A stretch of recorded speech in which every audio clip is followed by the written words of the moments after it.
Okay, hey, welcome to the Scott Moon Base. I am doing a test recording. Normally I do these types of things live because I'm lazy, and basically if I stream live, then it goes straight to YouTube, straight to Facebook, and then we're done. I don't have to do any editing except maybe adding a show poster onto it. But I wanted to test a few things because I have a new setup. So I bought a new iMac, the 24-inch, the new M1, and I like it so far. As everybody who knows me understands, I have enormous amounts of, I kill computers. You give me the best computer in the world, I use it, it will die. I don't know why. I don't know what I do to it. I've had the smartest minds in the industry, or at least that I know, trying to help me fix that particular issue. But it just keeps happening. Something I do is toxic to computers. Maybe I'm kind of like, should be on Harry Dresden's like computer squad or something, because it just, technology didn't like me. But anyway, so I have that. It's super cool. I had over here where I'm pointing, which of course you can't see, is an external monitor I was using with my little MacBook Air, which is fairly old now, and it runs kind of slow because I've asked it to do way too many things. And now I'm going to use that just for what it's actually intended for. So what I wanted to do, one of the things about writing and being more efficient, since I'm usually trying to work on two books at once, is be efficient. I think that we have a lot more time to do stuff if we're efficient. We don't get distracted and whatnot. So one of the things I do, a minor thing, is every time I do a podcast, I have to move a bunch of stuff around. So I don't want to do that anymore. So I have my boom mic here, which if I'm careful and I retract it, it will get out of the way.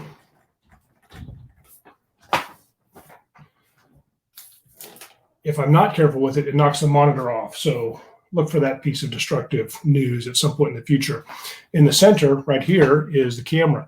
Now, I know a lot of podcasts, when I first started learning about how to do them, they recommend figure out a way to look right at the camera. There's all kinds of apps now. I even saw an app that was a center of screen app, which, if I understand what they're implying, is that you look straight into the middle of your screen, and that's where the camera is somehow. And that makes it look more like you're connecting more with your audience, with whoever you're interviewing and things like that.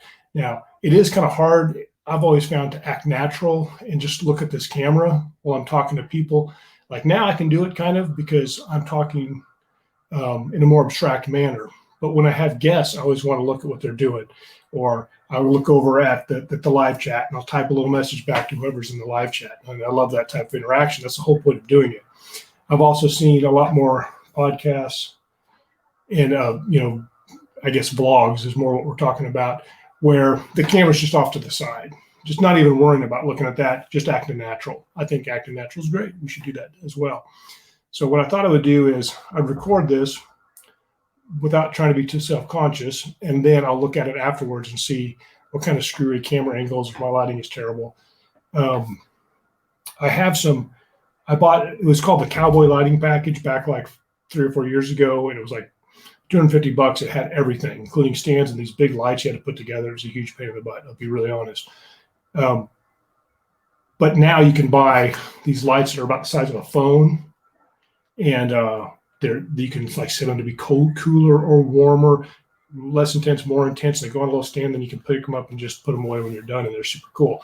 Actually, my wife and I got some of those from my mother-in-law for Christmas, and she really loved them because, a lot of people, your in-laws, they kind of have everything they need. A lot of times they're hard to shop for, but I really thought that was a great gift, and she really liked it. So I want to get that, but I have a problem buying new things when these still work. Eventually, I'm assuming these bulbs will die. I've had them for a couple of years. They're still going strong. Plus, I have 2 more in the bag, which I never used.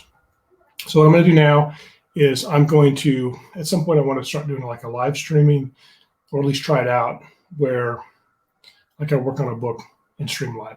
Some of my author friends do that. They have a lot of fun with it. It holds them accountable. It helps them be more productive with their writing. And sometimes people think it's fun to kind of watch them and cheer them on. So I'm going to try that just for a few minutes. And the way my process works is on my screen here, I will have Scrivener. And I will write in Scrivener. I will copy and paste from Scrivener into my Word document, which I call my dictation document. So in this case, it would be Soul the Reaper, Reaper 11, or Reaper Revenant, my 3 working titles. And then I would close that out, save that in Dropbox, and then I would open it in my PC, which is where my Dragon dictation works best on. I had Dragon dictation for the Mac. They stopped supporting it. And then a few years later, I bought like an extra copy that somebody had lying around and tried to use Dragon dictation for Mac, even though it wasn't supported. It was a waste of time for me. I wish I hadn't done that.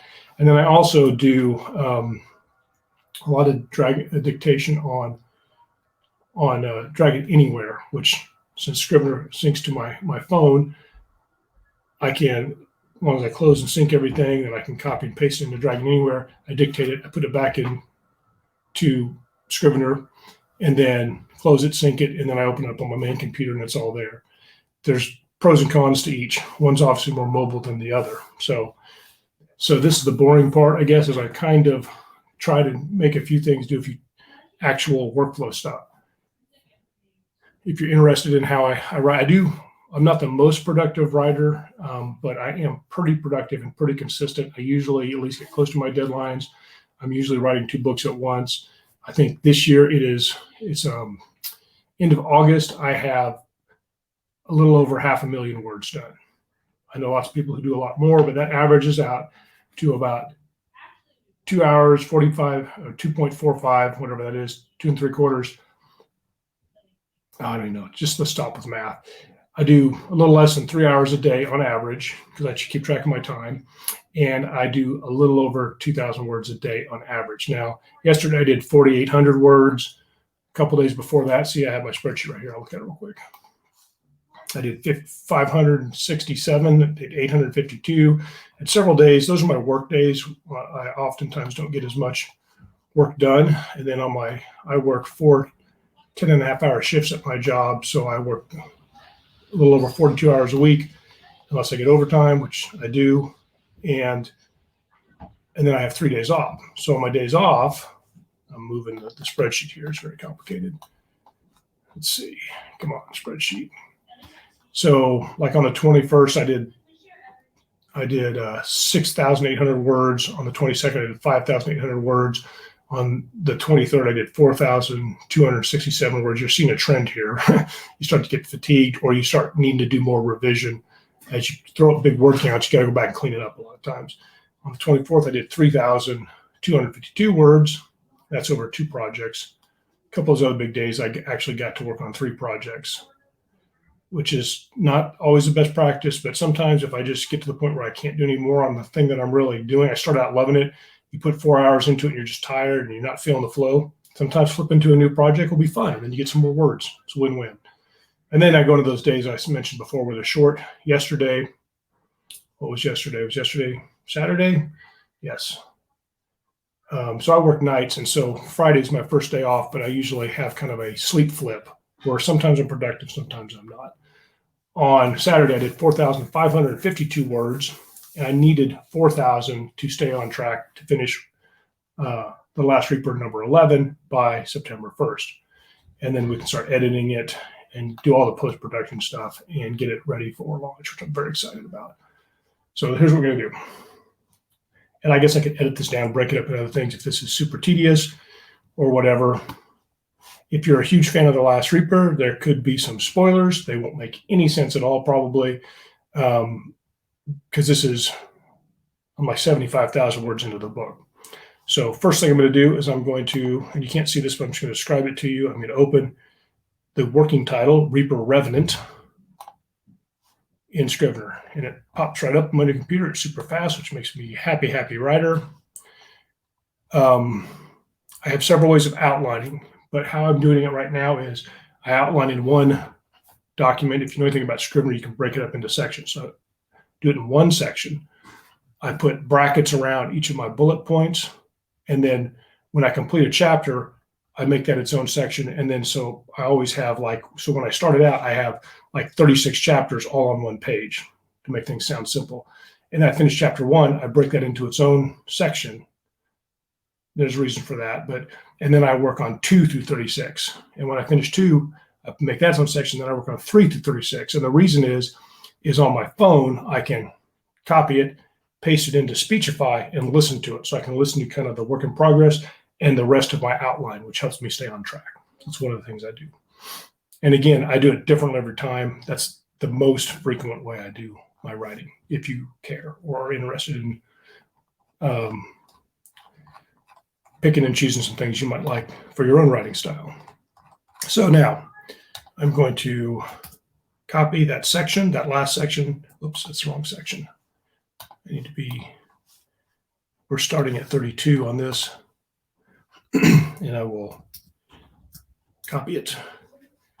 I will go to Dropbox. Excuse me, been drinking a lot of coffee, got some drainage there in my sinuses. And we'll go to, for some reason I had two versions of this. It's Reaper Revenant dictation document. Open that up. This computer is faster, but yep, that's a lot faster. My old computer, like just typing, it was so slow because I had way too many video files and too many tabs open and too much stuff saved on it. But this is much better. So I'm going to select all, paste that on top of there. Now, Scrivener, when you paste, it uses Palatino font, which I've actually gotten used to on the Scrivener, but it does weird things in Word, like sometimes your I's aren't capitalized when they should be, or things. So I'm going to turn that into Times New Roman. And the last part of this is when I send this off to my kind of my alpha team, which is Terry and Jeff, to read through, make sure I'm not going horribly off the track. Then we use a different type of document, and I have to strip all the formatting out anyway. And that way it comes out nice and clean. It doesn't do crazy formatting stuff when we start making a final document. Why can't I find Times New Roman? There's like 1,000 extra fonts in there I've never seen before. Wow. Scrolling.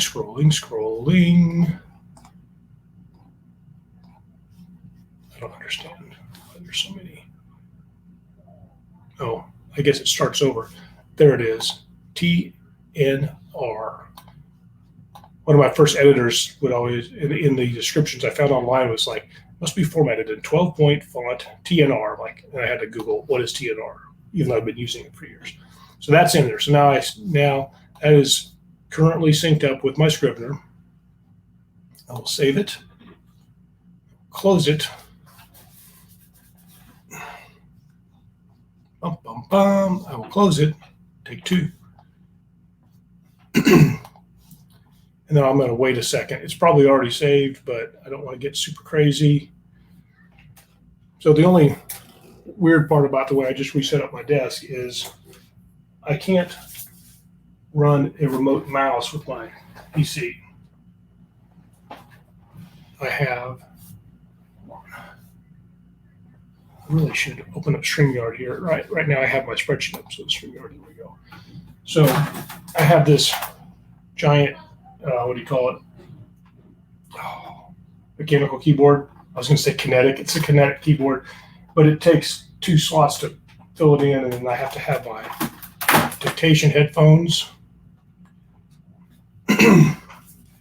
which this is kind of neurotic, but I wear 2 sets of headphones, and there's a reason why I do that.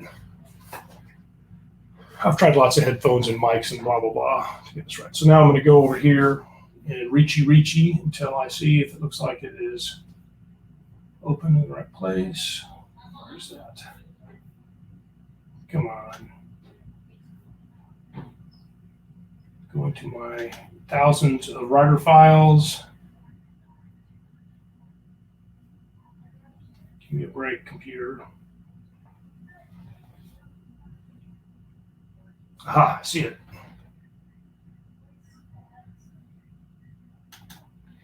I don't know if you know this, but in Dragon Dictation on the PC, it makes 2 files. So it makes your Word file, if I'm working in a Word document, then it makes some sort of sound file that goes with it. And if you don't have your settings set high enough to record all the sound, then Dragon Dictation has a hard time pulling the data to do its learning capability, which works and it doesn't work. So here we are. Now we are in this, which is going to be kind of tedious. I may have to go to some other system and use the mouse because this is quite a reach. I may have to get rid of the mechanical keyboard and just use the mouse and reach for the keys. So it depends. Am I going to need to do more mousing on this or more keyboarding on this? So we'll see. Since I'm doing a demonstration, I was going to go back and do a bunch of read-throughs and edit everything I'd done the last couple of days. And this morning I got up really early and I wasn't feeling it, so I took a nap, and now I got back up and now I'm going at it. So I'm going to read here. This is okay, let's do a spoiler alert. If you're into the Reaper, hopefully this won't spoil too much, even if you have read all 10 Reaper books, because a lot of things have changed. I'm just telling you, if you've read the last Reaper, when you read book 11, you're going to be like, oh my God, what just happened? And you're immediately going to want certain things to happen with the characters. I think I'm locked into the story. I think you'll love it, but there's a lot at stake, and it's stuff that's at stake to these specific characters if you know and love them. And I'm thinking if you got to book 10, you probably know and love them. But so,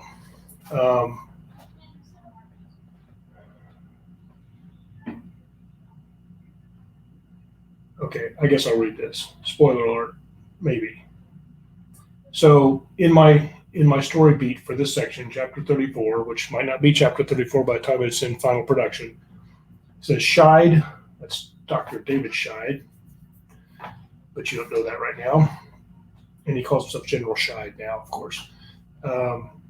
Scheid contacts Kane by comms, says his Obsidians are on their way to take back the armored car, promises to make him a general if he surrenders and swears fealty. If you know Kane, you know how he's going to respond to that. It's probably not going to be a family-friendly PG answer to how he would take that sort of demand. So there's some shorthand here, so I'm translating back into human speech. Scheid will give him command of a mech army, claims there are even more to his army than he's been seen, calls it an unstoppable force. So basically saying you better join me or die, sort of thing. What I have written so far this morning says, what are you saying, X? I demanded. And X, of course, is saying, I cannot guarantee the location of this vehicle has remained hidden from their global positional tracking force. Okay. So this is going to be fun because now I have to try and switch gears into creative mode. The nice thing is I can have, since I'm working in Word and Scrivener, the other weird thing is the way I have my screens hooked together. To go to this screen, I have to move my mouse that way until I get onto this screen, which is kind of tedious, but I'm figuring it out. So I can go over to Scrivener.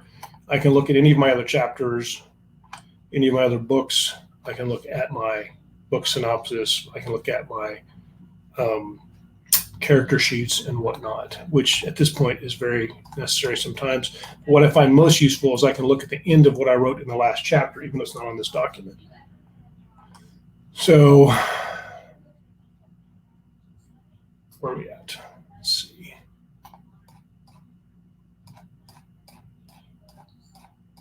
They're having a lot of problems in this story right now. They're lucky to be alive. You know what I mean?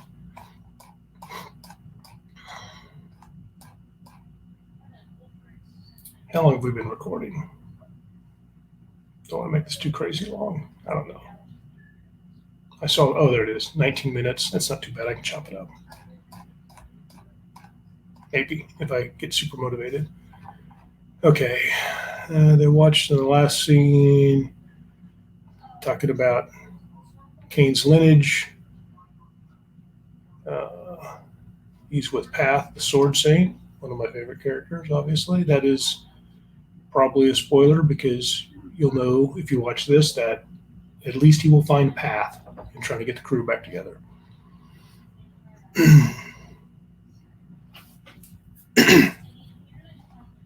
Okay. Too many keyboards. Give me a second while I get jazzed up for a little dictation.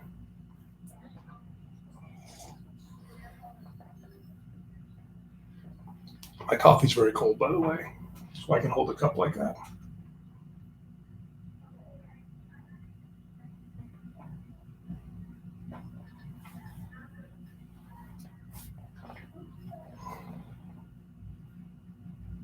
All right, we're game on now because I'm starting the dictation mic. Hopefully it doesn't pick up my kids playing video games in the next room. Scratch that.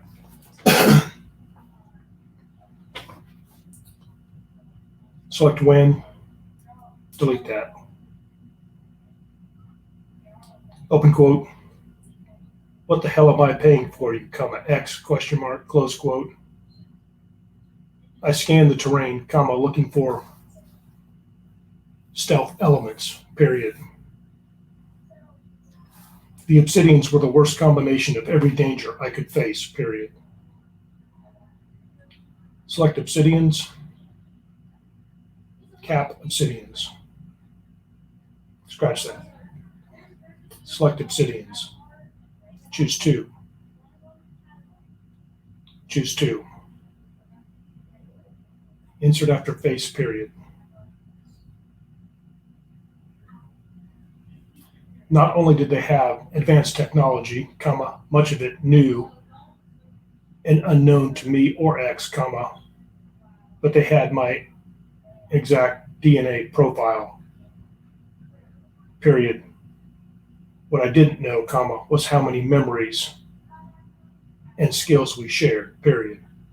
With my luck, comma, they had all the good stuff and I was left with scraps, period. New line.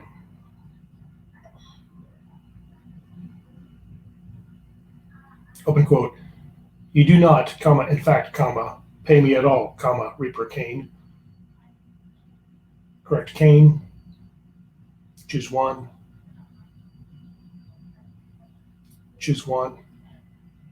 Correct Reaper. Choose 1. Comma, close quote. X said, period. Open quote. Stand by for an incoming transmission. Period, close quote, new line. My blood ran cold, period. Open quote.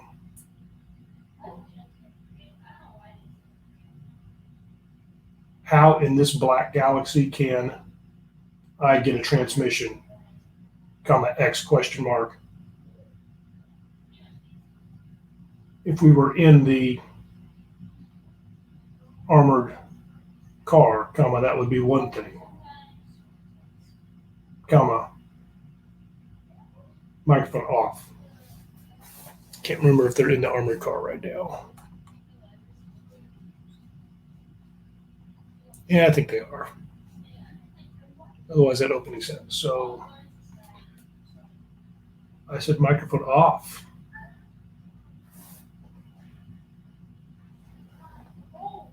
That's amusing. Okay. Sometimes it doesn't work like you want to. Gonna get rid of that.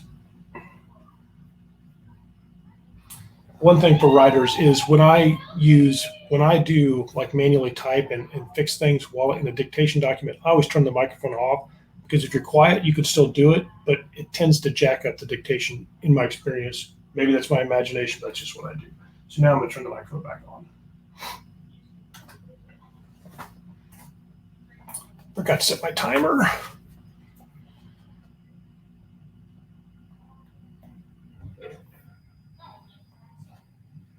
Scratch that.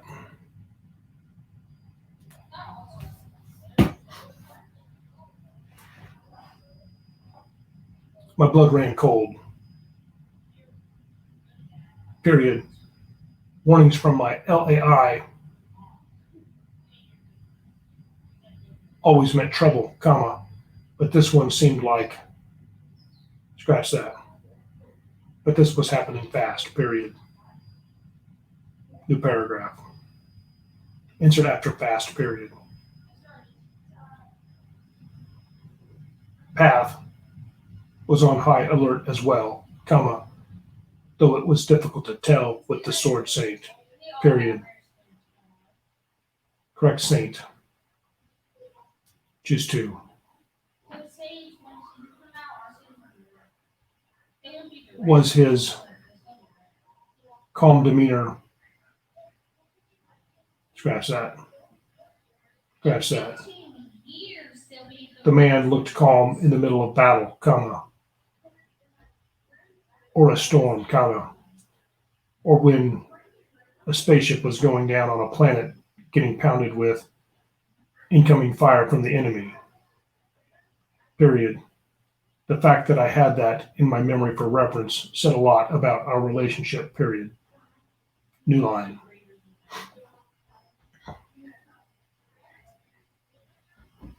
I waited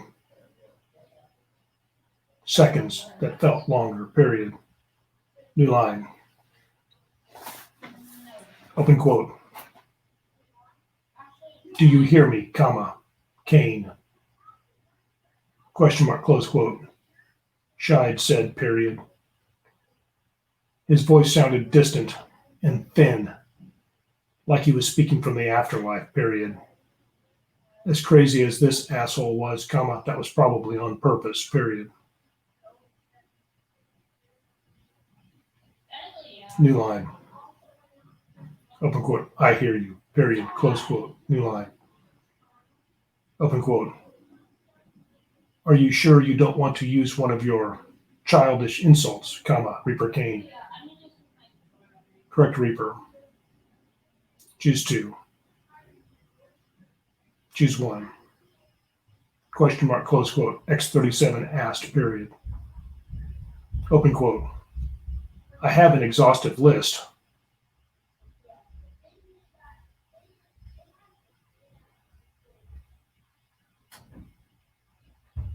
For reference. Scratch that.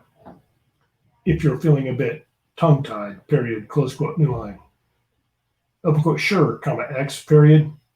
Let's go with number 87. Comma, close quote, I said, comma, not really paying attention to my digital, scratch that. LAI, period.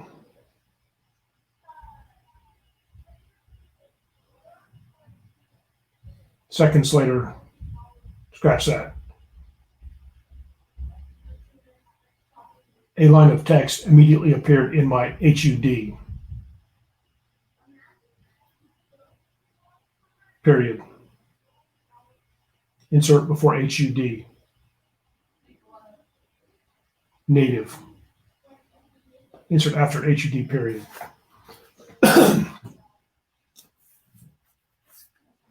Open bracket.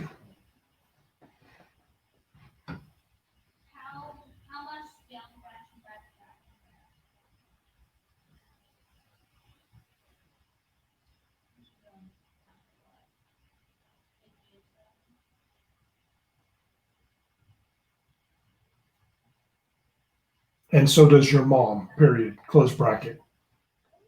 New line. I cringed, period. Open quote. Listen, comma, X, comma. I don't want to. Scratch that. Correct, ask. Choose 1.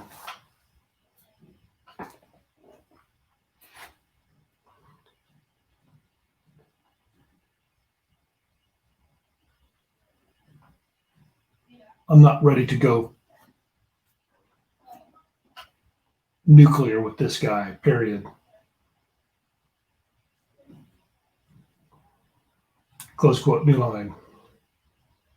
X37 continued to display options, comma, and I ignored him, period. One thing they didn't teach in the Reaper Corps was that. Select that. Select was that. Choose 2. Was the ability to tune out your digital manager, period. Ignoring your LAI could save lives, comma, starting with your own, period. Correct, Reaper. Choose 3. Choose 1. Correct, Core. Choose 1. New line. Open quote.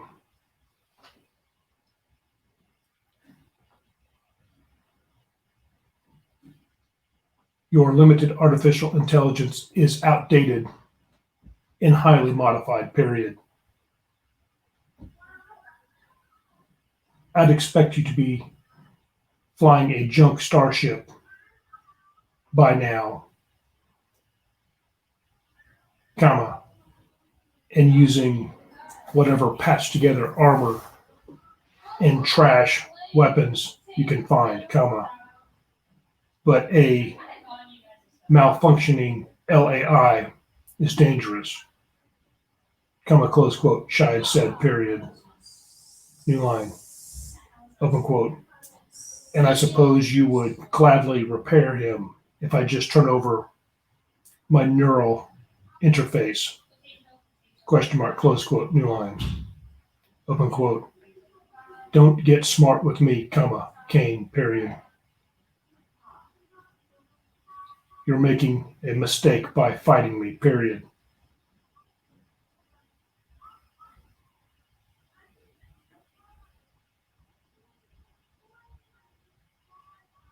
I was the Reaper Corps before you became a Reaper, period.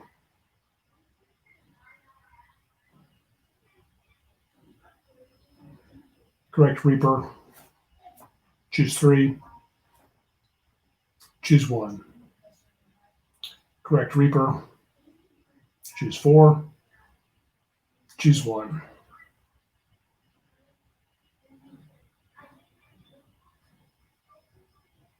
Close quote. Static broke up the communication, period. It sounded like drones were flying around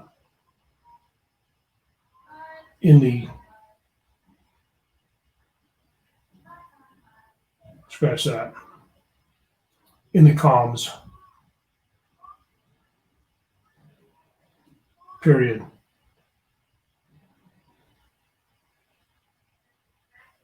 The danger of real drones, scratch that. Microphone off. Hey, turned off. That's good. I'm going to stop there for the purposes of this, because if I go in this next scene, it's going to, I don't know, I don't want to ruin the reading experience of anybody who's going to read The Last Reaper 11. I believe we're going to title it Soul of the Reaper, which is a great title. My original title was Reaper Revenant, because it's kind of Reaper back from the dead type of thing. And that title fits. But Jeff and I were talking, and he came up with Soul of the Reaper, and I like that even better, because I just think it fits. Either one of those would be great. Soul of the Reaper also kind of sounds more like the first 10 books as far as the naming convention. Anyway, so that's my test video. I am going to end the video now. I will probably, I don't know, to be honest, I'll probably just put it up on YouTube and link it to the Scott Moon Base Facebook group. If you're not there and you want to hang out with us and do fun stuff, then I would definitely join the Scott Moon Base Facebook group. It used to be the Moon Base, but I found there's other Moon Bases. So anyway, I want to do more videos. Got my setup better. I have an expensive camera I bought a year and a half ago that I'm learning to use because I got some Skillshare. I got a Skillshare membership. I'm going to actually learn how to use that. So we'll see. Hopefully, do some cool things. Just stay safe. I'll see you next time, and take care. Oh, the mouse is going the wrong way. Okay, over here. Here we hit the end broadcast button, which actually stops the video. Maybe.